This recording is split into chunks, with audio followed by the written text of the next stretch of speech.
Hello and welcome to the 90s Mags podcast, home of all things Newcastle United, hosted by three lifelong Newcastle United friends. Myself, AC and Jefferson. You guys good? What up, what up, what up? Sir, what's up? What's going on? We live, All- baby. All smiles for our first live podcast and that? What could go wrong? Yeah, boy.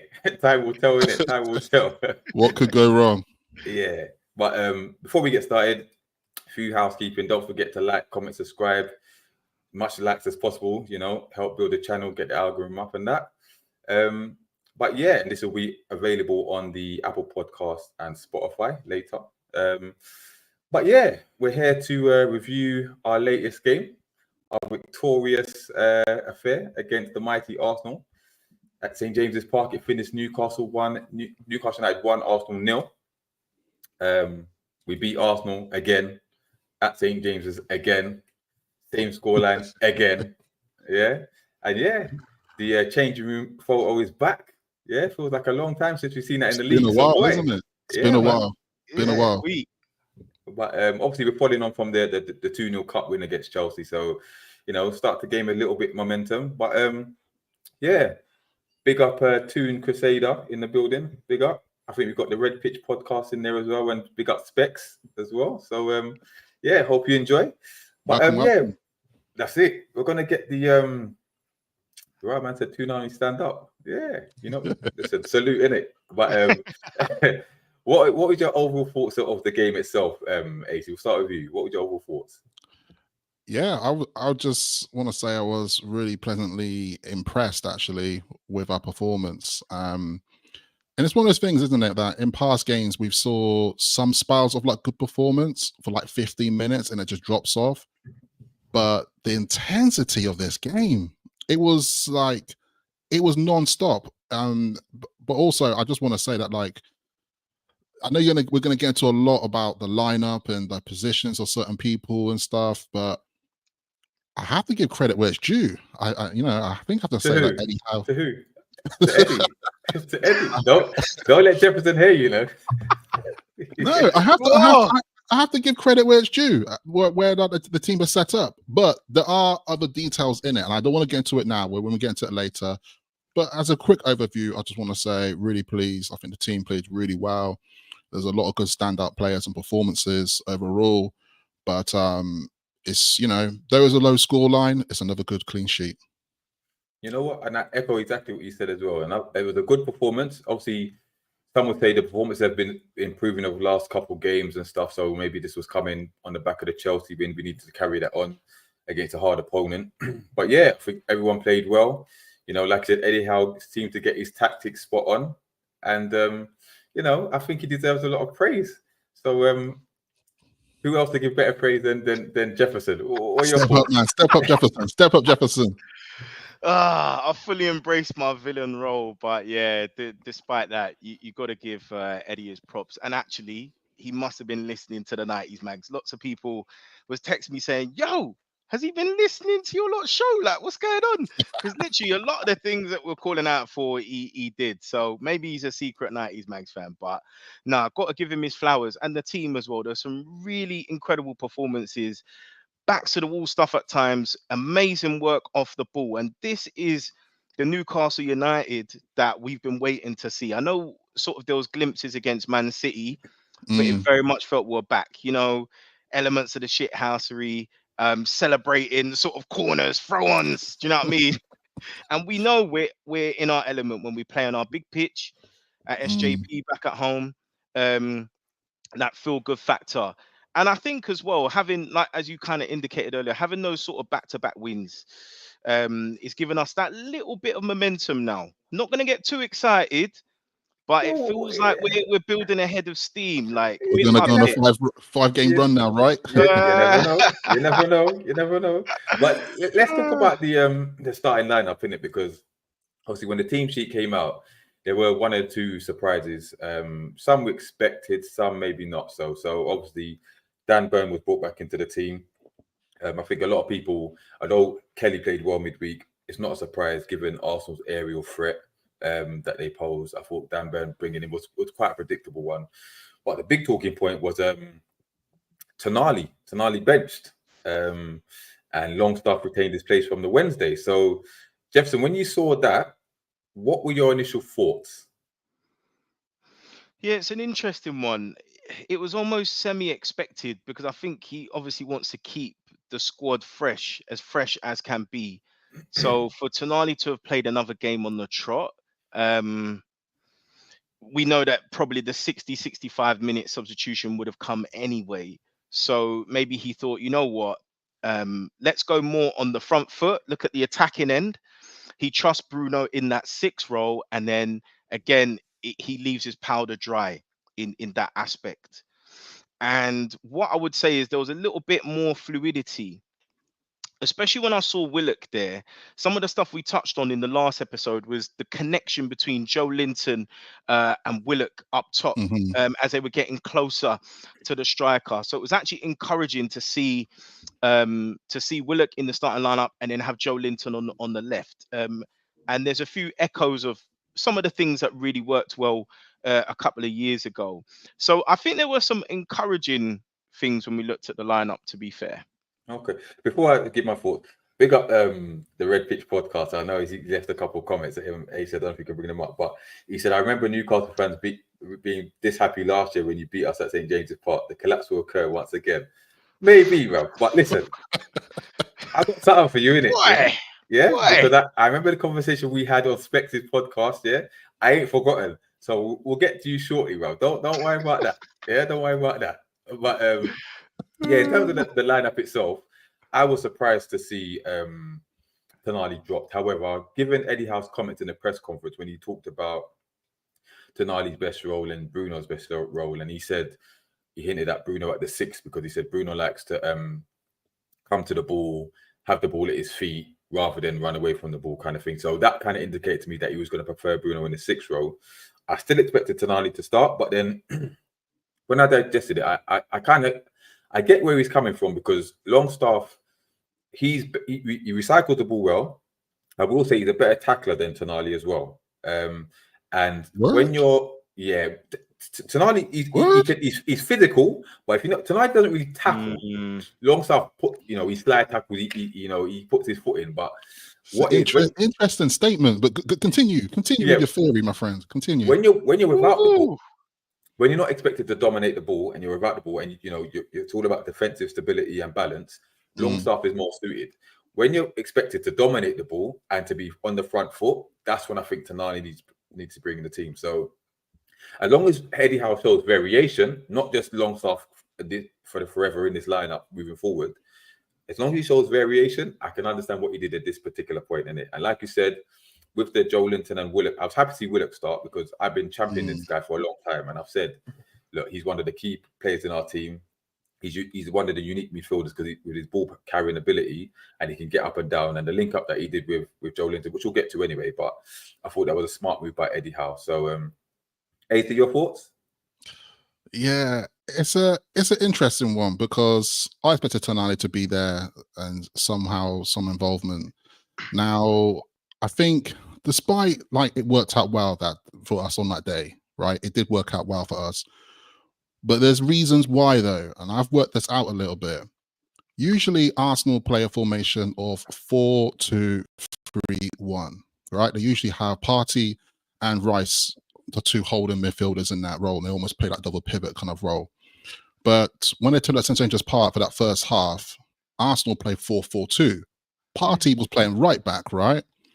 I don't know. These are the details that I realized at myself that Arteta really messed up with his starting positions there, because why did you do that? You should have put Ben White at the right back. Benjamin White, which he did eventually in the second half, but it just I don't know, it made our usual 4-3-3, though I don't like saying it, it made the 4-3-3 formation work well against a 4-4-2.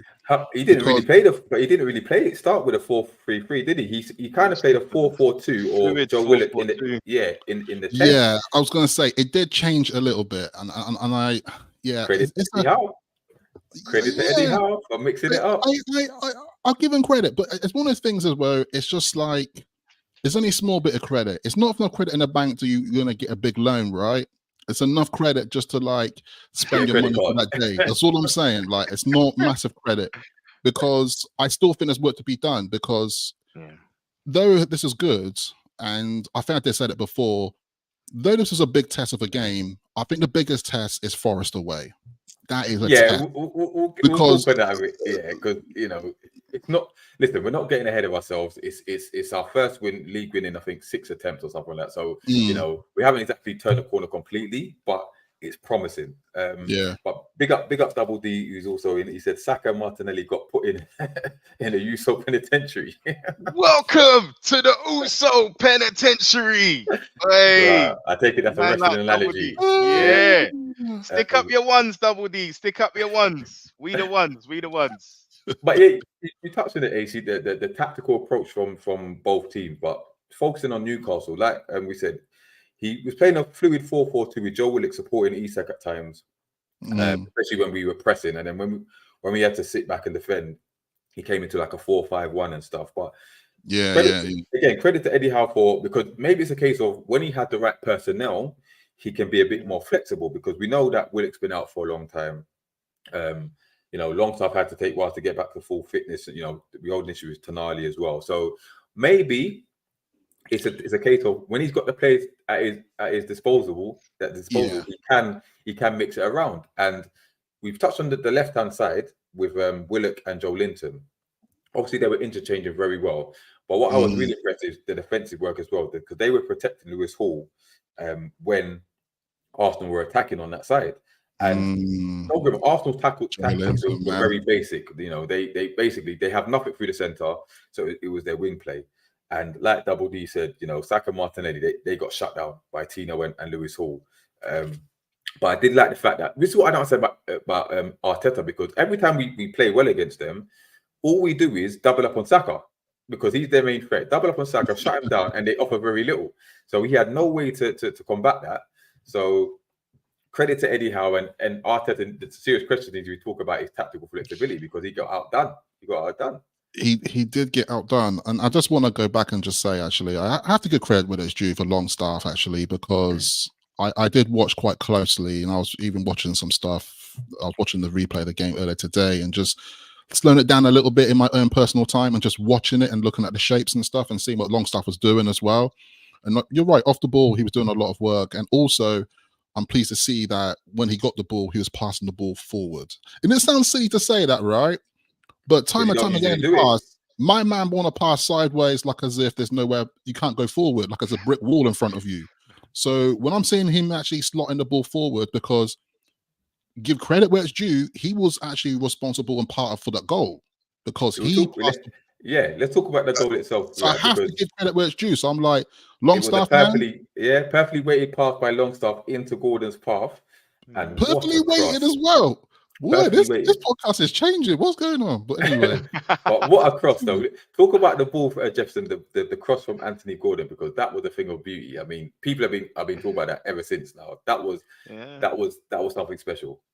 Yeah, again, it exemplifies the simpleness of football, isn't it? Where you utilize space, and quick frequency is always an advantage, because what happens on the basis that he doesn't take an extra touch, he whips it first time, is going to catch the defense out. And what have we talked about going into this game was the aerial threats of Arsenal. But what it proves is if you've got pinpoint accuracy in your passing and you don't take your time, you do everything first time, which we've talked about in the summertime with England and the Euros, you can catch defenses out. And obviously Isak leapt like a fish. And as Alan Shearer said, with Righty, I don't know if you saw his celebration, but he was like, that was a cross from the 90s. And it was. We don't see enough of that kind of wing play anymore. So people saying that maybe Gordon might not have been sort of as useful on the right hand side. Actually, he was a pest. He was a pest all day. And what I would say is sort of Gordon showed a lot of pace, verve, sharpness. Obviously that pinpoint cross, that touch of quality that led to the goal, but also great endeavor going backwards, not just forwards. Oh, his defensive work was amazing. It was a real shining example, basically, of how to be a modern day winger. Like Chris Ed said, Gordon was flying on both sides of the ball. That's true. Yeah, he was on nitro. He was on nitro, and I I think the game, when you look at the game itself, because we talk about some of those physical attributes, we've already mentioned Willett, we've mentioned sort of Joe Linton, and we've talked about the effort that sort of Gordon was giving us up and down those wings. It was a game that was a real physical battle. And probably what won us the game is that one bit of quality, but also all the work that we did off the ball. I've just got a couple of stats for you. Now, whilst we won less, whilst we committed less fouls than Arsenal, we actually won 56% of our duels. And in terms of aerial duels, we actually dominated Arsenal. We won 57.6%. No, that's telling. So it really shows that off the ball work is really what kind of pushed us ahead in this game. So we spoke about Longstaff, we spoke about Anthony Gordon as well. Let's focus on Joe Willock a little bit, right? Because the work that he put in, he had to get subbed on 65 minutes because he ran himself into the ground, right? But he was absolutely everywhere, like defensively, offensively, linking up with Isak up front, linking up with Joe Linton on the wing, protecting Lewis Hall. There's a chance that we created, I think it was after the goal, where the ball's come in the centre midfield, and he's controlled it and he's whipped it out to Gordon to attack. Isak can't do. Isak has been failing to do that all season. Yes. Yeah? When I looked at it, I thought, right, is that Isak? But no, it was Willock. Yeah, Willock. Yeah. I know which bit you're talking about as well, because he did it so swiftly. And you're just like, I kind of missed that kind of like quick, almost like, and he's running with the ball as well. Like the second half, I think when the chance that he skied, I think it was, he linked up with Joe Linton. He won it, and Joe Linton played him, and then he beat the defender, and then he obviously on his left foot, but he skied it. But this is what we've been missing. This is what none of our other midfielders seem to be able to do. Like, he gives us such a different outlet. It's no surprise. He's not fully up to speed at the moment. That's why he has to get subbed those 65 minutes. But he never stopped running, and I think the work that he does on the ball and especially off the ball, doesn't get credited enough. I think he was really, really good. But like Toon Crusader said, Willock was locked in. But yeah, big up Specs locked in as well. Big up Specs, said the man them on live, big up. So yeah, big up Specs. Obviously Red Pictures podcast has talked about Arteta, which we'll get to as well. But yeah, as well. Boy, he's jumping ship, innit? He's got to Nottingham Forest. Apparently he's going Forest. A real team. Ice. Yeah. In the AC. Yeah. Forest. Yeah, third in the league. Why would he? What's Arsenal got to offer him? Like, Why? But before we go to our man of the match, just a week ago. Anyway, was there any other players that you wanted to mention before we go to our man of the match? I've got one, but yeah. I got one. I want to give a big shout out to Bruno, man. Bruno Mother G, Funny that. Yeah, go on. Yeah. No, he really did put out a great performance, and it was just like he was everywhere. And that's another thing. I think just generally, I noticed that it could be match fitness, but like every player was just kept running. There was just no slowdown at all, and I think that's what really like put against Arsenal in that particular way. But Bruno was so comfortable, but also there were so many times where Bruno, they so crouch around him, but he'll still get the ball out, even get past two man in tight spaces. Do you know who couldn't do that? A certain Declan Rice. Yeah. So hold tight, Cav, yeah, because we had this conversation on another podcast, and I told him, yeah, first of all, they tried to tell me that Bruno's not one of the best midfielders in the league. But I said, cool, right? This guy can't even lace his boots. Get out of here. I said, he's better than Declan Rice. And I was, man were laughing at me. But listen, talk to me now, innit? Cav, talk to me now. Yeah? Because no words for that boy's performance. Yeah? Could have got a draw at the game if he knew how to head the ball, but that's another story. Yeah? He got shown how to work that midfield, yeah, by a certain Bruno Guimaraes. Yeah? So please put some respect on his name. And until Rice recovers, I don't want to hear nothing. Yeah, absolutely nothing. Shambolic. Yeah, it is what it is. But you're right. Bruno put in a very good performance. They couldn't get the ball of him as well. Wait, I got to highlight this comment. Long range. I got to highlight that. I just got to highlight that one. They call him Basmati Busquets, but it is what it is, bro. Oh my gosh. But now, shout out to Bruno. But I wanted to give a mention to someone who I tend to criticize for his positional awareness and his lapses of concentration. But Tino Livramento, Valentino.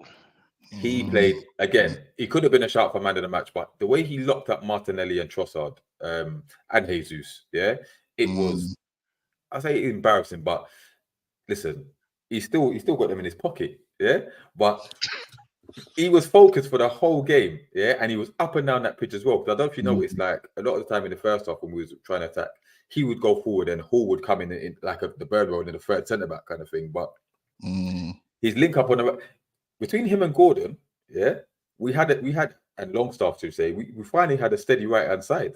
Yeah, we haven't been able to say that for a long time. Believe that. Yeah, they were all on job. I do want to get into this. It's like, because a lot of fans are now saying this of like, is our right wing now solved?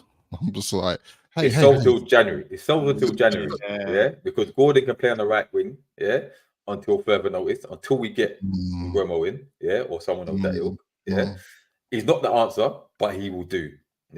Longstaff could show in certain games he could play that role. Right?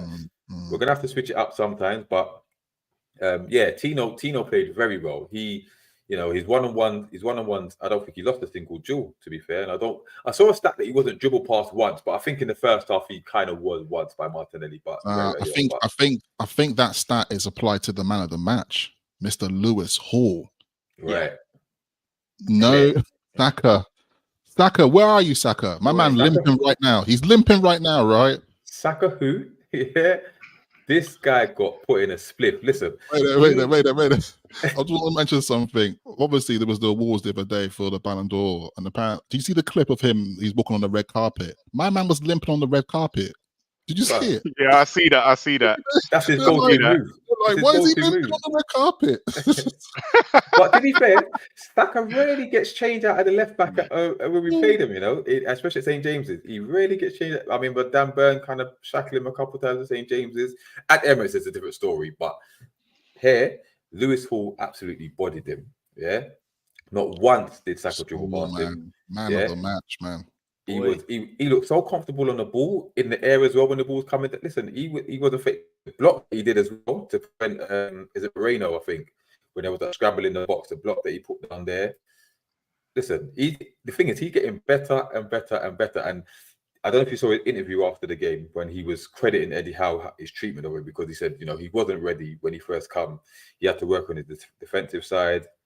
Eddie Howe kind of put his arm around him and said, look, you'll get the game time, but you have to until you improve, then, we're not going to put you in the firing line. You don't know my stance on this. I think all of that is bullshit. I'm sorry, man. Honestly, we have to go. No.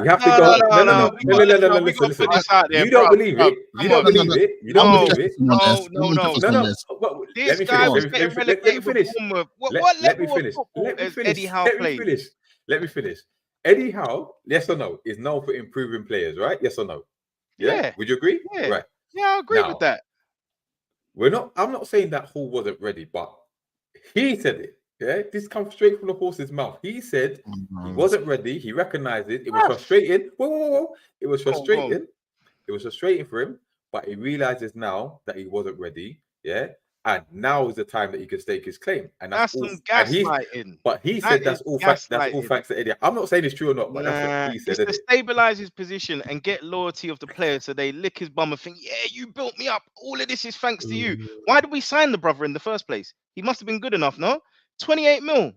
That's not a charity case. It's not. Right. Yeah. So remember what he was doing to Bruno. We're talking about a fully fledged Brazilian international who played in the Champions League semi-final the season before, and he was bringing on with 5 minutes, bringing him on with 10 minutes, bringing him on with 15. You're not ready for us. What? He ain't better than John Joe Shelby? Okay, bro. This guy's a joker. It's all manipulation. I'm sorry to say it. He was playing for Chelsea, who were a better team than us at the time, and he was playing in the Champions League. I think he played, 15 appearances? I know it's not much because Potter brought him through, obviously, as a youth player. Yeah. But he was no mug. Would you say, okay, that's fair enough, but would you say when he came into the team, he was less than convincing? It was just fitness. It's just fitness and adjusting to the physical style of the team. It's not that like he's good enough, but you hear these players say it, Gordon, all of them. right? I feel it's a real manipulation. I don't like that. I think it's a real sort of It's negative almost, thing. I don't like. It's yeah, like a way of it's keeping almost like, control. It's like But putting a would you? collar on them a little bit. I don't like that. know what it is though? It's that thing of like, oh, you're a great player and such, but you come play on Thanks my to me. team. You're not ready for my team. So therefore, you're not starting until 2 Says the months guy later. who played League One football. That's the thing as well, yeah. This guy has played a lower level of football than all Alright, these but listen, players. But Yeah? listen, but remember, what did He's a Anthony? decent fiddle, yeah? Listen, I'm not. You're gonna make me feel like I'm some pro Eddie happy clapper, bro. What I'm saying is, yeah. What I'm saying is, remember Anthony Gordon, yeah. Remember he was frustrated because he couldn't get in the team, but then he said he realized that it took him a while to adapt to Eddie Howe's methods and the fitness levels as well. It's different for Everton, yeah. When you're playing long ball under Sean Dyche and Frank Lampard and them things there. When he comes to Eddie Howe, it's a particular style of play that he plays. It takes a while to get used to. So it took him Get out there and run, son. Yeah, that's it. It took him 6 months. 6 months to adapt, didn't it? So yeah, you know, I hear that. I can hear about the fitness levels because going back to this Arsenal game, bro, these players look fit. Like, seriously, no one stopped running the whole time. No one stopped running. And then it was funny because when Tonali came on, I was like, this guy got more than enough unleaded in his tank. And he just kept running as well. He got booked after 2 minutes, but yeah. I know he got booked after 2 minutes as well. That was quite funny to me. But big up Chris. Tonali's still my guy, man. Shout out to him. Big up Chris. Shout out.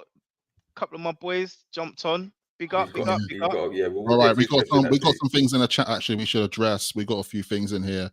We've got a comment here from Chris Black. Says, do we think Aston Villa will start to tumble after the Tottenham result? I don't think so. I mean, I don't know what their fixtures are, you know, for the next few games and stuff. But obviously they've got Champions League and stuff, so they'll find it tough. But I think, put it this way, in a few games time, we will still be below them. Yeah, we'll still be below them. I don't expect us to get close to them anytime soon. But we'll see. Time will tell with it. Time will tell. But, I've been thinking this is a funny season where it's a season where anybody beats anyone. We're seeing it before our eyes. Anyone beat anyone. All we got to do is look at the Bournemouth result at the weekend, right? Our point looks all right. All we look at the Bournemouth result. It's a funny thing. It's a funny season. It's just like anything's up for grabs at the moment. It's almost just like anybody are doing bets on the weekends. Let's get it right, though. Let's get it right. Actors are like getting screwed over every time. Let's get it right. Top four is not up for grabs, bro. We're not getting that. We're not getting top four. I'm not saying that. I'm saying though, like any given weekend, that expected result sometimes just doesn't come. And I have to admit, I didn't think Villa were going to get bent over like that. I'm sorry, but I don't think many people did. To be fair, no one expected it. But props to Spurs though, like, because I think you hear a bit of noise about Ange's jobs in trouble, and I was just like, I don't think so, but I think he's still got some gas in his tank as well. But still, big up Jimmy. He said, "I can't understand you boys with that thick Geordie accent." I am, man. It's been phased out of us, man. Don't worry about that. But just quickly on Lewis Hall, though. Obviously, with his performances getting better and better, is it time for an England call-up, in your opinion? If you're being selfish and you want the player to stay fresh, then no. Exactly. That's yeah. Let him wait till the new year when Tuchel settles in, and you know what I mean. There's no point in bringing him in now. Just continue doing what you're doing, and the call-ups will come. But real talk though, I don't see many English left backs better than him at the moment. This is the thing. Who else would be left back? Tuchel plays wing backs as well.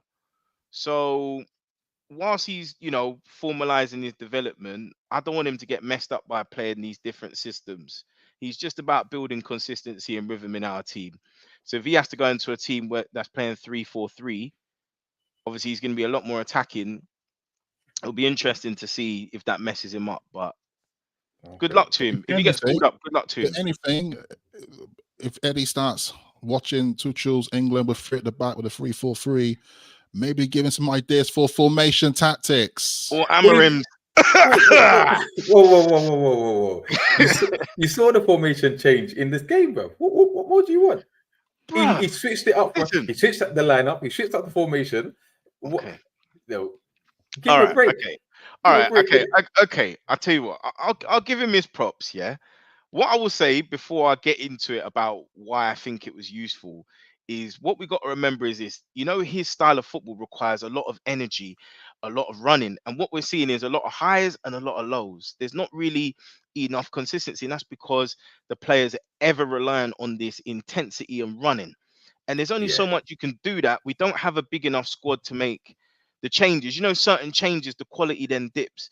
And I think the next thing about Eddie, if the club is going to be patient with the manager in terms of he's basically learning on the go, let's be real, he has to learn to switch us to a possession style team, because this running business is going to kill us in the long run. It's not sustainable. That's when you bring Tonali in, isn't it? When we turn up on our day, but you can't have 9 man running like headless chicken with one guy master possession of the ball. Like, they all need to be able to. Do you get me? Comfortable with the ball, I get it. Yeah, I know. You want possession football, don't you?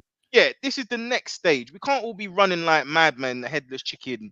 This is why I think, like I said, when we're playing against teams where we're expected to dominate and control possession, this is when Tonali is going to be key, because you saw when he played against Chelsea in the 6, you had Longstaff and Willock beside him, but which comes to my next point in a minute. But I just wondered, Jefferson, are you Jimmy? Is that your alias, bro? Because he said Eddie Howe still has to go. Like, so I've got him in as a plant. Right? No, but now, with the whole thing with Tonali, right? So my question is, do we think that there is a space for Tonali and Bruno to play in the same team moving forward? I personally think yes, because I think we saw a glimpse of it at the end of the Chelsea game when Tonali was still in the 6 and Bruno was in the 8. And, they were doing the interchange of passes a couple of times. Bruno was still able to get on the ball and drive forward, but Tonali was more disciplined and he could still dictate a little bit. I think if Eddie Howe plays that with either a Longstaff or a Willock on the other side, I think it can work. But AC, what do you reckon? Yeah, I think it can work. But it's a matter of, we just know what Eddie Howe's like, though. He's just not going to go full tilt on the idea. He might just start testing it for the next 6 months, but he only test it in the last 20 minutes of games if we're winning, right? Because I look back at that game of we were ahead. So Tonali comes on. I know Willock was tired and such and this and that, but it almost felt like a change that he kind of had to make because he had to. But if Willock was still going really well, he might have been like, oh, this is okay. I'm not going to bring Tonali on. So it becomes a bit weird situation. But I just feel like you cannot bench this player. You cannot bench him. He's too good for bench. It's just you need to really bring him into play where he is suited in there. And I do think Tonali is better at the 6, right?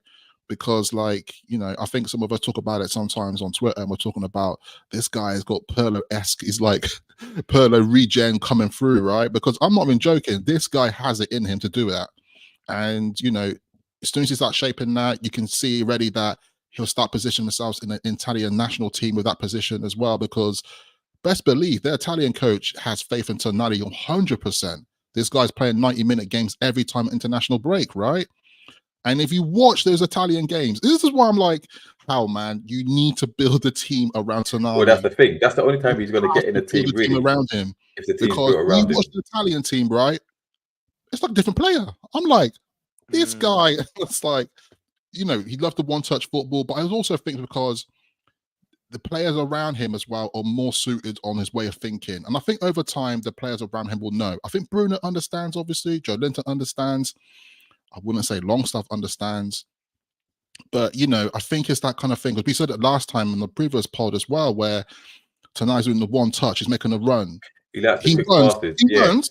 No one's passing it back to him. I'm just my guys, you're wasting. It's just I think. But like Chris just said there, the more you play him, the better the chemistry, and that's what. Exactly. That's why I'm surprised that he didn't start at the weekend. I'm not saying it was the wrong option because it worked, obviously, but you need to have him. You can't just stop, start. He has to have the running team in his favorite position as well. Because I think doing this whole like bring them on a sub, it's not going to help development or bring the consistency that we want to see.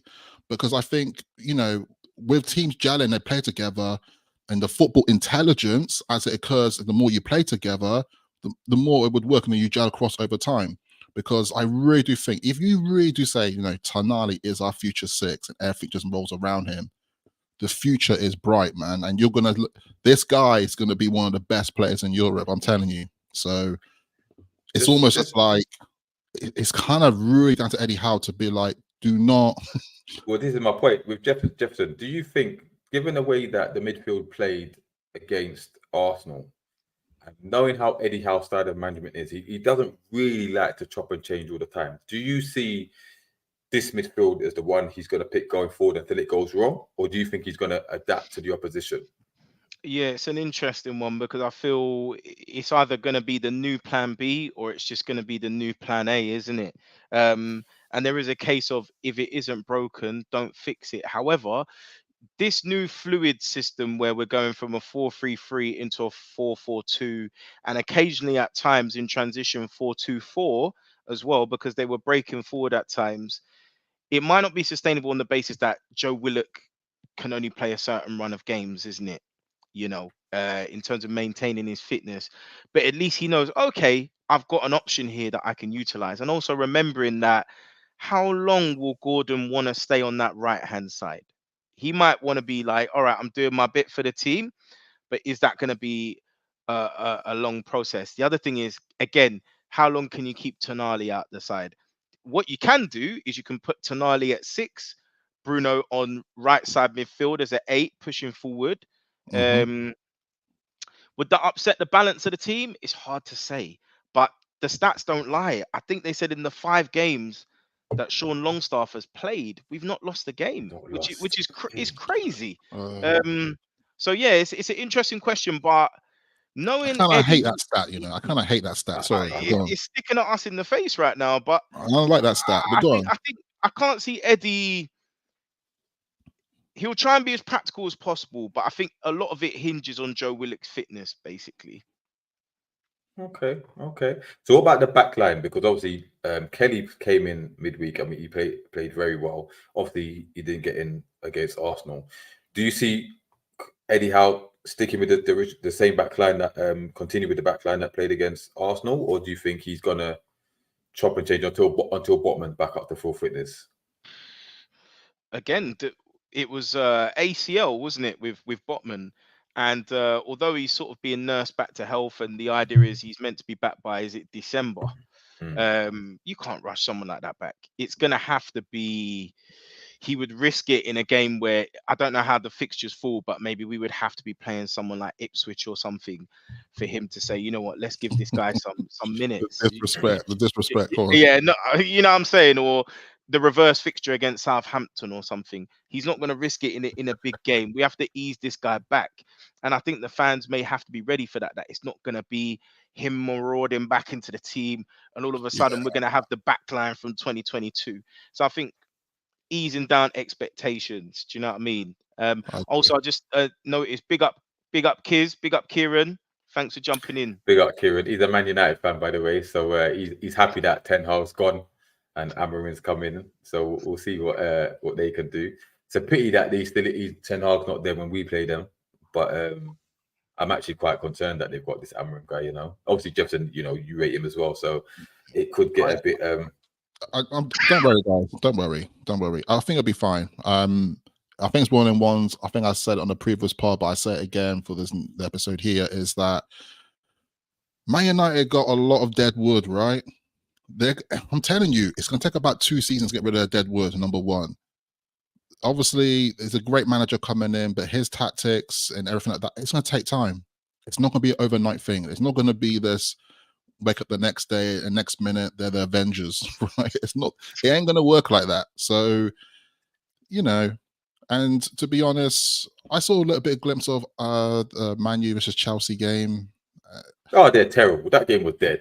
That game was one of the worst I've seen. You see that Garnacho, bro? Hyped, overhyped, useless. I know why you were saying that though, D-Man. Nah, he's useless, bro. He's useless. For anyone watching, D-Man hates Ronaldo, innit?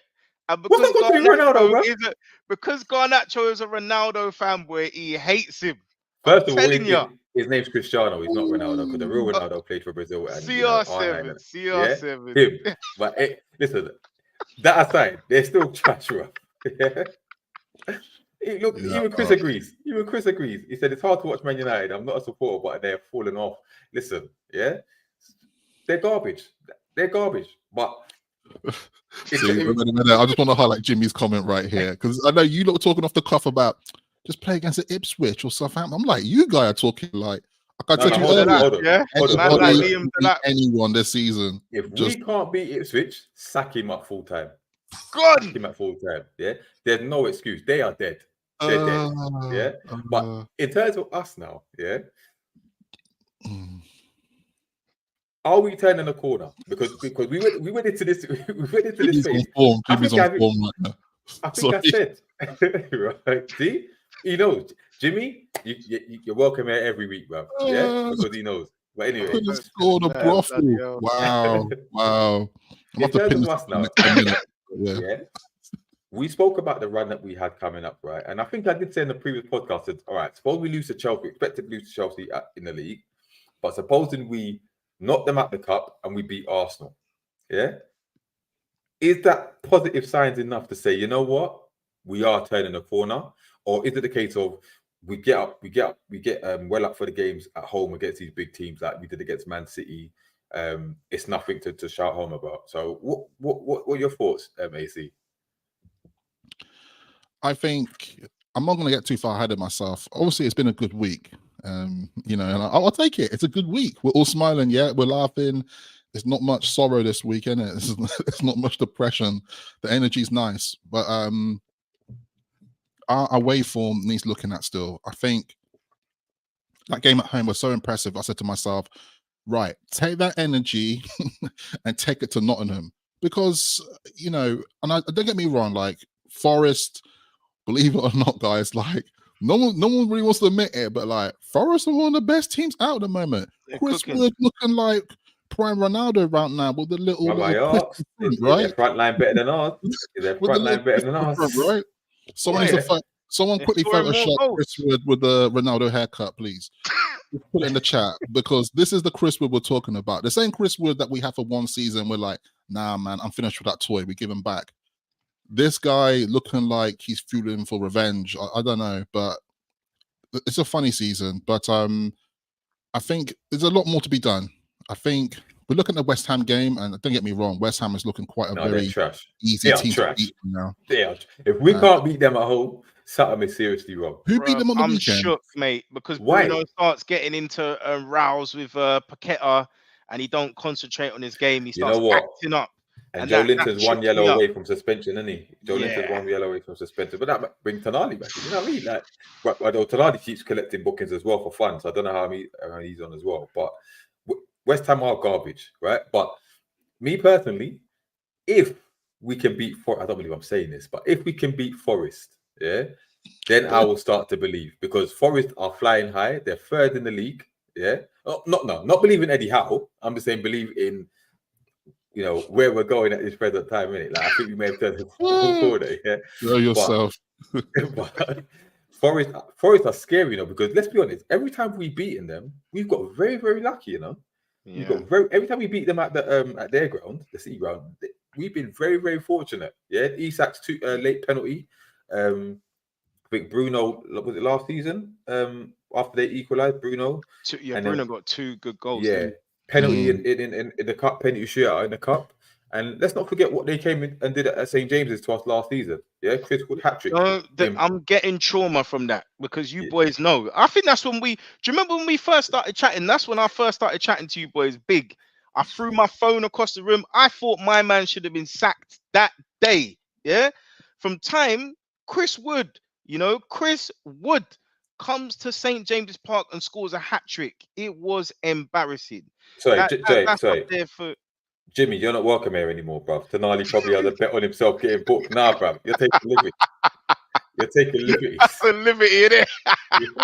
Leave him He's alone. not well. Remember, he's not well. He's got help, Tonali, innit? He's I had still do therapy. wonder though. So when I'm watching him play, bro, when he gets these stupid bookings, I'm thinking, bro, are you still at Is he it, on bro? the take? Is he on the Yeah, take? like, because Paquetá obviously is, yeah, with his performances, but that's another story. Wait, But yeah, listen, if we beat Forest, maybe we can climb up the table again, but we'll close the gap on them. Kieran, no. Yeah? No. Yeah. it's a straight no. Yeah, don't be cheeky, bro. Ah! Yeah. But Oh dear, man. but I think West Ham we got Forest and the international break in it, then West Ham, and I think we got Liverpool after that, so we can write off the Liverpool game. Yeah, But, I've actually got the old fixtures list. You know, the fixtures list that was released back when. I still got up here. Obviously, some of the dates might have changed slightly, and obviously this is not everything because this is just the fixtures for the league. But obviously, we got cut games in between and such. But it still gives you a good idea because when I look at the December, you got the Liverpool, the Brentford, the Leicester, the Ipswich, the Aston Villa, the Man United. That's quite tasty. Is it? Is it? Oh, Liverpool right off. Yeah. Brentford, they beat us in the Prem at all, so I expect us to beat them. Leicester, if we can't beat Leicester at home, sack him. Ipswich, sack him if we don't get 3 points. Villa, I expect us to beat Villa at home. Oh, that's a tough game. We got a good record against Villa. Man United away. Man United. Listen, as dead as they are, Amram will be there now. Yeah, and we don't have a great record at Old Trafford, so that one I don't know. Yeah, I think for me, it's one of those things that there's different contexts to this. You can look at individual of the teams themselves, but the context for me is the fact that it's X amount of fixtures in December. This is what it's like every season, mind you, but it is congestion charge. And obviously in between that, we've got like Carabao Cup and, so there's a lot of games that are going to be there. So I don't know, man. It's going to be an interesting time. But I do feel... rotate, bro. Sorry to cut you off, AC. He's going to have to rotate, isn't he? Because it's going to have to be games where you're going to have to trust Osula and play Osula up front. None of this Gordon false nine business. You're just going to have to trust your squad. You gave Callum Emil Wilson Kraft to go. Callum Wilson will be back. Yeah, Wilson might be back. You never know. Why you keep mentioning that guy? That guy's a ghost, man. I don't know if he's still alive. He's made a Papadums, man. Is he still alive? Where's the proof that this brother's still alive, bro? Because nobody's seen him. Nobody's seen him. I just want to say, Callum Wilson is a ghost as much as Marino was in that game on the Saturday. I just want to say, Marino for Arsenal, he was like non-existent. I was thinking about they all were, to be fair. Declan Rice, namely, was missing. I was like, is this guy actually playing? Like, we still got the Arsenal fans on here because I want to hear what's so great about Rice. Because listen, we criticize Rice in the summer, innit? I think he's a converted defender. I still think he's learning how to play midfield. He has to take 4 or 5 touches. Do you know what I mean? I don't really see it. I don't see the mobility of a bus. Let's hear it. Let's hear it. Come. Let's hear it. Also, I want to hear the talk about Arsenal in general because they don't play good football. They are dead. Their fans are calling them Stoke City Mark II. Yeah, they're calling Arteta Tony Pulis. Yeah, because all they do. Now let's call it how it is, bro. Without Odegaard there, all they do is pump it long to the wing and try and cross it or rely on set pieces. Who does that remind you of? That's Sam Allardyce ball, bro, back in the day. Even Sam Allardyce. Big Sam's a legend, you know. Big Sam's a legend, you know. Even Big Sam switched it up a little bit. This is awful. Arsenal are boring to watch at the moment. The sooner Odegaard gets back, the better. Because right about now, they are struggling. They're struggling. But that's correct, Chris. Big subject. Because I don't get how he's worth 100+ million and the guy cannot do a half turn. He cannot release the ball in a half turn. He has to take more than 2 touches. He's passing backwards and sideways. I don't understand. I don't get it. Have you seen Double D's comment? This has been jokes today. It's been jokes. Yeah, I don't get it, man. But I just think, listen, our midfield, if it clicks, we've got a banging midfield. And shout out to Lewis Miley as well. I see he's packed on a little bit of muscle. Yeah. So when he comes through, he's a player as well. Do you know what I mean? I forgot about Miley, you know. Maybe well, I don't know. Maybe he can get back in maybe a cup in the in quarter final of the cup, should I say, against Brentford. We could see him a bit of game time. But we'll see in it. We'll see. Do we think Wilson will be back for Forest, or do you think he's going to wait till after the international break? Yeah, it's. I, It might be all she wrote. It might be all she wrote. You know, I, until I January don't, window. I don't think you're going to see him this calendar year. Trippier No. as well. Maybe. I'll be happy to put a bet on that. You're not going to see him this calendar year. He'll come back in January or Feb. Yeah, Because Trippier? this like promise of like, oh, he's nearly there. Like every time I hear press conference, like for goodness sake, they all ask, "How's Wilson doing? Is he coming back soon? Oh, he's okay. We think he's going to be nearly there." Next minute you hear, "Yeah, he ain't coming back until November." He's edging it, but it's just like, just say how it is, man. He ain't coming back. He ain't coming back. You should have sold his ass a year ago. He ain't coming back. Should have sold him in the summer. Should have sold him in January where there was attention for good money. Right about now, there is no value on his head. No value. AC Milan and Atletico Madrid's. No, I don't want to start derailing this conversation, but it all goes back to what Paul Mitchell was saying. The transfer strategy, a policy strategy with transfers is in the mud. You're buying players. Has Target recovered from eczema? Who said that? That's what kept him out. He had eczema. Oh, really? Yeah, bro. Target. I love him to bits because I don't want to disrespect his name in it because he's done big things. Nah, man, nah. I'll say that loud. Matt Target, right? He's been on the back of the milk carton for some time. Man is missing. No one could find his ass, right? He's missing. Do I see it right? This club of ours, right? Oh my! This guy's just sitting on big wages as well. Cut the dead wood, man. Funny. It's not funny. I'm getting upset by it because it's like this is how we don't help ourselves. We want to re-push on as a squad. We're 3 years into this project now, and you got my guy just not playing because he's got eczema. AC, this is what you're gonna get with this guy. He wants to keep the group together. As he said in the summer, he doesn't think there's anyone of any quality that could have improved us. He wants to keep the group together because he's manipulated some of them into thinking he's God, and that's how we're gonna roll, innit? So unless there's a big call to have upheaval, but I will say this. I will say this, right? Obviously, this has been a good week. But in my eyes, like Eddie Howe still needs a lot to prove. There's still ice under his feet. Let's not get fooled, guys. He's not on land, right? The guy is on thin ice on the lake right now. Swan Lake. Swan Lake, right? No. Because the thing is, we got to take into context. I know. Look, the win was good. The win was good against Arsenal. It was good. It was good against Chelsea too. It was good. They conceded the goal in 2 games, bro. That was a lovely win against Chelsea. You Chelsea boys in here. It was a lovely win. It was against Chelsea's B team. And it was against Arsenal side that had Partey playing right back. It says a lot, right? So I'm not saying that we're very far out of the woods. These next games are still going to count. So let's just see. I think there's a classic thing of like we can all feel like yeah, we're back on the road. Yeah, gas full of tank.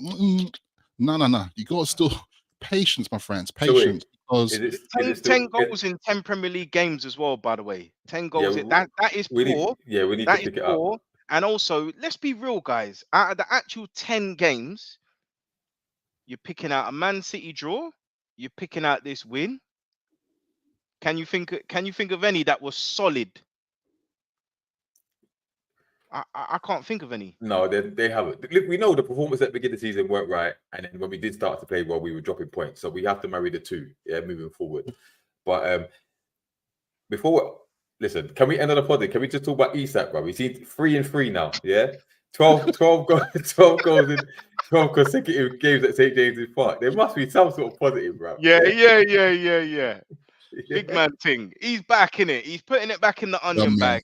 That's what we like to see in it. He's starting to hit form again. 3-3, 12-12 at St. James's. He's got to be managed well, isn't he? Can he catch Haaland?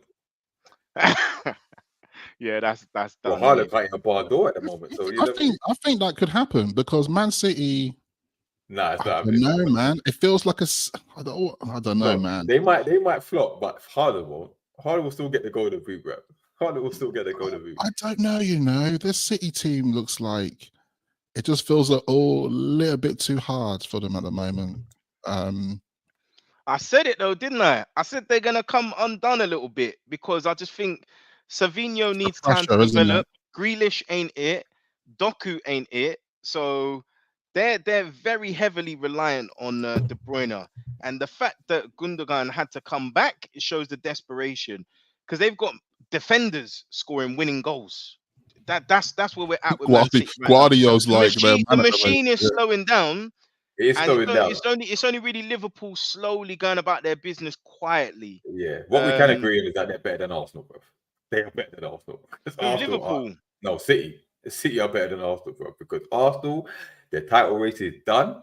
Yeah, they will never get that title under Arteta. They will never be better than Man City under Arteta. They're finished.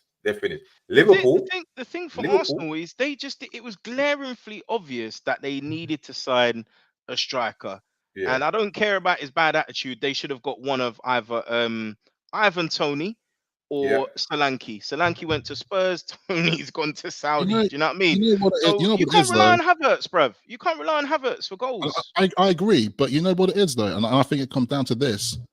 I think they really want our boy. They want Isak. Of course they do. 150. I think they really want Isak, and that's the reason why you almost see like Arsenal not putting a trigger on a striker. I think they firmly believe they're going to pull him. If it ain't 150, well, if we don't pull our stocks up, if we don't qualify for Europe minimum top 6, he's gone. But I don't know, man. I got a feeling that certain players on our teams just won't go to other Premier League clubs. I'm not saying he might not go to Arsenal, but he will be leaving us if we don't pull our stocks up. But listen, before we wrap up now, are you more positive of us making top 6 now? Next 3 games. Nah, I can't just like suddenly change trajectory on prediction of where you finish after like one game in the Carabao Cup against a B team against Chelsea and this win against here of an Arsenal side that wasn't like at full strength. I think you still need to I need to see more evidence. I think the away fixtures will tell us a lot coming up. Because to be honest, if we start hitting form and like we win 3 wins on the bounce, best believe trajectory starts changing. You're like, okay, I can see direction here. I can see the travel of where we're heading to. And then also you start entering December with a bit more faith around it as well. But I don't think because you remember the Carabao Cup is different as well. Carabao Cup is not the league. And this is one of the things you could be 15th, but be in the final for Carabao Cup. It's just like, they're 2 separate things at the moment. And I feel like got relegated when they won it. And I feel like it's a really weird league at the moment where, like, yes, we're 3 points behind Arsenal, but it's that classic thing of like, if we go to Forest and we lose, this win on Saturday means nothing. It's just so hard. You have to really. I think we can only judge things when we get a couple of wins on the bounce. So you can see the trajectory in the league. All right. Well, fair enough. But anyway, don't forget, obviously, keep the likes coming in, keep the comments coming in before we wrap up. But just in one word, right, before we wrap up, top 6. Or the Carabao Cup? Which one are you picking, Jefferson? Top 6. AC?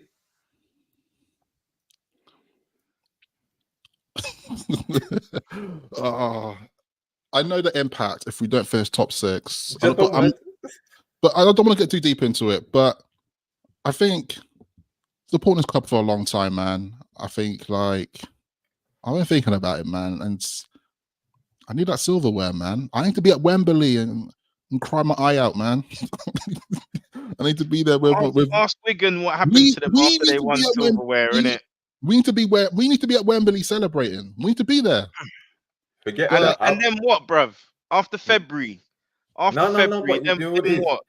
I just want that day out in Newcastle, bro, because that's going to be a madness. If we win the Carabao Cup, we can do that next season. No, bro, because we can do that next season.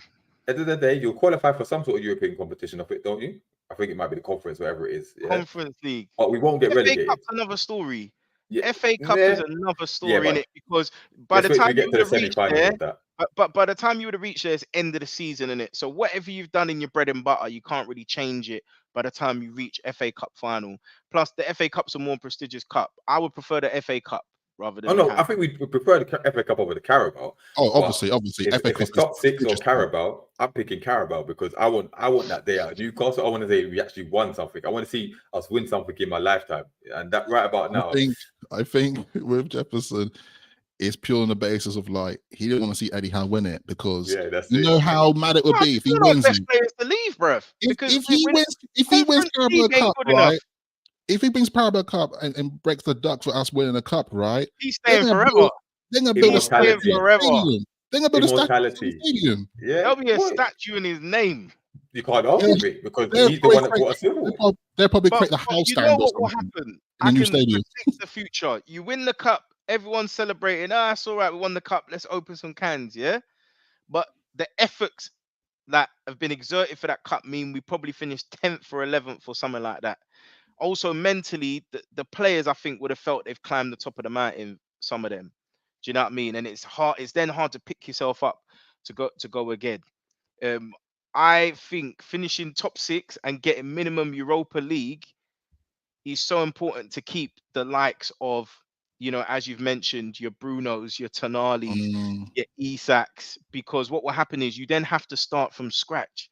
So even if you do sell a Bruno for 80 million or whatever, you're having to find 2 or 3 replacements to replace this one world-class player. So it's Jimmy, we've got 2 already. We've got 3 already. Botman, Tonali, Bruno for 4. Isak. I wouldn't call Botman world class. I would. No. Yeah. Jefferson, shut down. What are you talking about? Class. He is class, but I wouldn't say he's there yet. He hasn't had enough time. Let's leave that for another day, mate. Let's leave that for another day because that's a good place to wrap it up.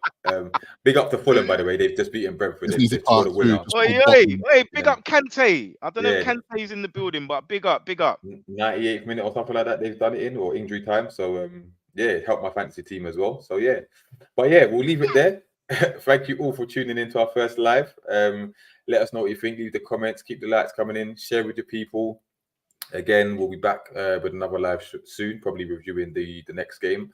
For myself, D-Man, I'm out. I'll see you next week. From the guy, do you anything you want to say before we go? No, I just want to say thank you for everyone who joined in the live stream. It's the first one, so really appreciate it for staying through the ride. We enjoyed it.